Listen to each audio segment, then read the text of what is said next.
대선언과 함께 모두 말씀을 하시겠습니다. 네, 제22회 국무회의를 시작하겠습니다.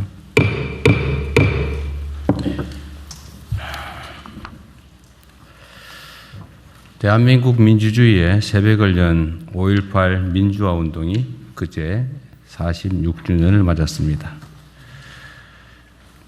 계엄군의 모진 탄압에도 주먹밥을 나누며 서로를 지킨 5월 강주의 그 용기와 연대 정신은 우리 사회 민주주의의 고귀한 뿌리로 뻗어나갔습니다. 그 힘이 있었기 때문에 우리는 2년 전 겨울 그 칠흑 같은 내란의 어둠을 몰아내고 국민주권의 새 역사를 당당하게 써 내려갈 수 있었습니다. 이제 대한민국은 다시 한번 새로운 도전의 문턱에 서 있습니다. 현재 우리 앞에는 성장 동력 약화, 양극화 심화, 국제 질서의 재편, 인구 문제, 지방 소멸 같은 구조적 위기 요소들이 동시에 밀려오고 있습니다. 그러나 그 모진 시련에도 굴하지 않고 서로 굳게 맞잡은 손으로 산업화와 민주화를 차례로 꽃피우며 쉼없이 희망의 길을 열어온 주권자 국민들이 계셨기 때문에 오늘의 위기도 결국에는 미래의 기회로 탈바꿈하게 될 것입니다.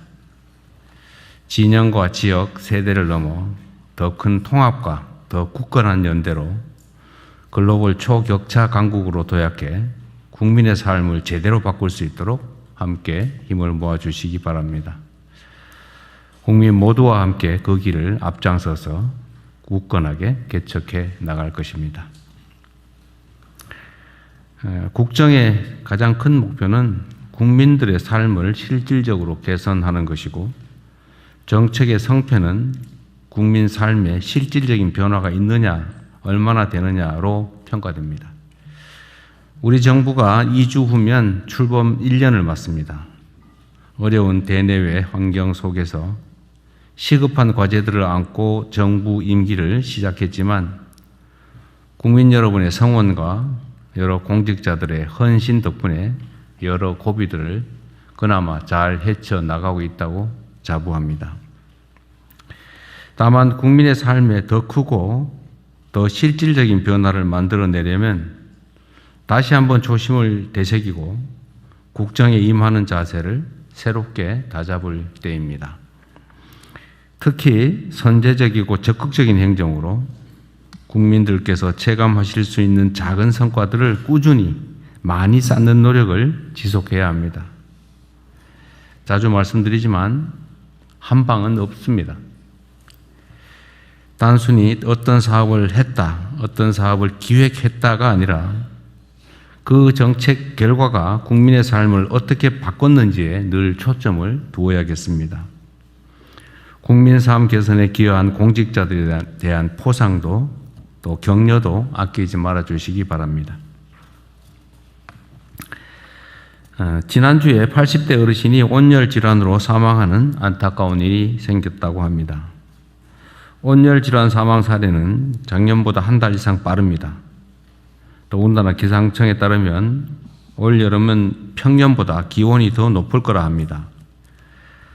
더위가 본격화되기 이전에 관련 정책 전반을 세밀하게 점검해 주시기 바랍니다. 특히 쪽방촌 주민과 독거노인, 5개 노동자 같은 폭염 취약계층에 대한 현장 점검 그리고 지원 대책을 신속하게 또 강력하게 추진해 주기 바랍니다. 그리고 학교 급식 안전 문제를 비롯해서 빗물바지 관리 강화 등 여름철 수해 예방책도 면밀하게 살펴보시기 바랍니다. 자연재난 자체를 근원적으로 막을 수는 없지만 정부의 정성과 노력으로 그 피해는 얼마든지 줄일 수가 있습니다. 국민 생명과 관련된 것은 어느 무엇보다 우선해서 사전 예방에 총력을 기울여 주시기 바랍니다. 그리고 또 추가로 한 말씀을 더 드려야 되겠습니다. 사회 공동체가 제대로 잘 작동하기 위해서는 적정한 선을 잘 지켜야 합니다. 지켜야 할 선들은 여러 가지가 있겠죠. 도덕적 기준도 있겠고, 상식의 기준도 있겠고, 또 뭐 계약상, 규약상 기준도 있겠고, 법률이 정한 기준도 있을 것이고, 또 위반하면 처벌하는 형법이 정한 기준도 있을 것입니다. 그러나 그 중에서도 가장 중요한 것은 상식의 선이겠죠. 금도라고 하는 것도 있습니다. 넘지 말아야 할 선들을 보통 그렇게 얘기하죠. 꼭 법률이 그렇게 정하지는 않았지만 상식적으로 또 우리 국민 모두가 동의하는 적절한 정도, 선 이런 게 있는 것 같습니다. 상도이라고 표현되기도 하죠. 우리가 사회 공동체를 유지하려면 일정한 이런 선들을 정하게 되고 그 선 안에서는 아주 자유로운 표현이든 행동이든 허용되고 또 보장되어야 될 것입니다. 그런데 이 선을 넘는 행위들은 그 자체가 어떤 심각한 문제가 있다기보다는 그게 타인들에게 또 사회에 악영향을 미치기 때문에 그런 것입니다. 공연히 개인들의 또는 어떤 집단들의 불이익을 주기 위해서 그런 선들이 존재하는 게 아니죠. 그 선을 넘어서면 타인들의 피해가, 손실이, 공동체에 피해가 발생하기 때문에 그렇습니다. 최근에 예를 들면 광주 5.18 문제에 대한 표현이나 또는 참혹한 피해자들에 대한 표현, 이런 것들이 어떻게 사람의 탈을 쓰고 그럴 수 있나?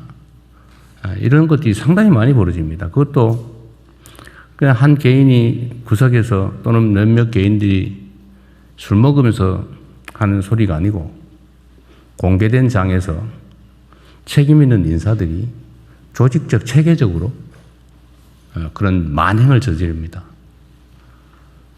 그게 어떻게 인간사회라고 할 수 있겠어요?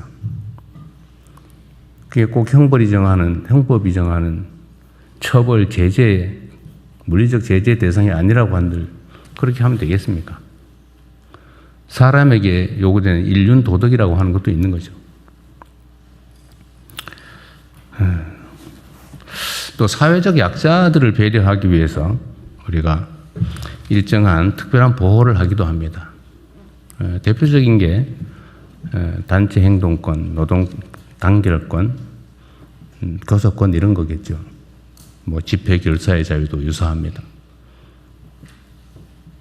집회를 허용하는 이유는 예를 들면 자유로운 의사표현을 통해서 개인의 뭐 인격권도 보장하고 또 사회 전체의 자유로운 질서도 보장하는 거지만 거기에 적정한 선을 넘어서 누군가에게 심각한 고통을 가하는 방식으로 악용되거나 남용되면 안 되는 거지 않습니까? 마찬가지로 노동상권이라고 하는 것도 사회적 약자인 노동자들을 보호하기 위한 것이고 또 거기는 연대와 책임이라는 아주 중요한 원리가 작동을 합니다. 오로지 개인 몇몇 사람의 이익만을 위해서 집단적으로 뭔가를 관철해내는 무력을 준 것이 아닙니다. 적정한 사회적 균형을 유지하기 위해서 약자들에게 힘의 균형을 이루어주기 위한 헌법적 장치이죠. 기업에는 여러 이해관계인들이 관여합니다. 위험과 손실을 부담한 투자자들이 있죠. 뭐 손실과 위험을 부담했으니까 당연히 이익을 나누는 권한을 갖습니다. 그게 본질이죠. 노동에 대해서는 정당한 노동의 대가가 보장돼야 됩니다. 물론 채권자들은 당연히 채권 회수를 할 수 있어야죠. 소비자들도 보호돼야 되고 연관된 기업, 생태계들도 보호돼야 됩니다. 누군가가 일방적으로 선을 넘지 않을 뭐 의무라면 좀 그렇지만 선을 넘지 않아야 되는 거죠.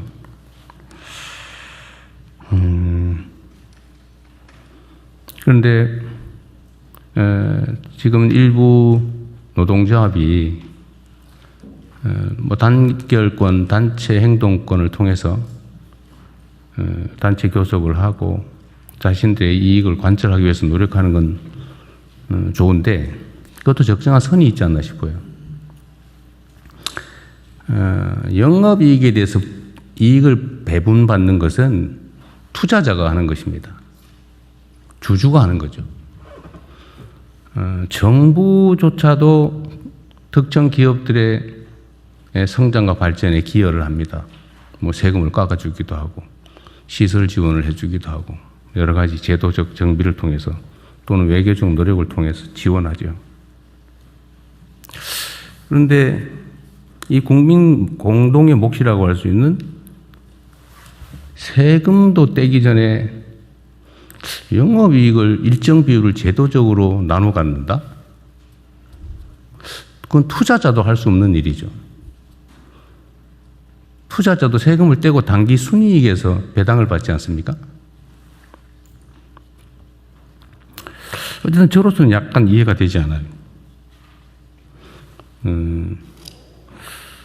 어쨌든 이런 문제들도 좀 우리 모두가 한번 고민을 해봐야 될 부분이 아닌가. 결국 이 모든 조정의 최종 책임은 정부에 있는 거죠. 이 사회 구성원들이 적정한 선을 잘 지키고 그 선 안에서 자유롭게 자신들의 권리와 표현을 할 수 있게 하는 것. 그러나 그 선을 넘을 때에 대해서는 사회 전체 공동체를 위해서 모두를 위해서 주어진 책임을 다해야 된다. 그게 정부의 큰 역할이 아닌가 그런 생각이 듭니다. 지금 사회 많은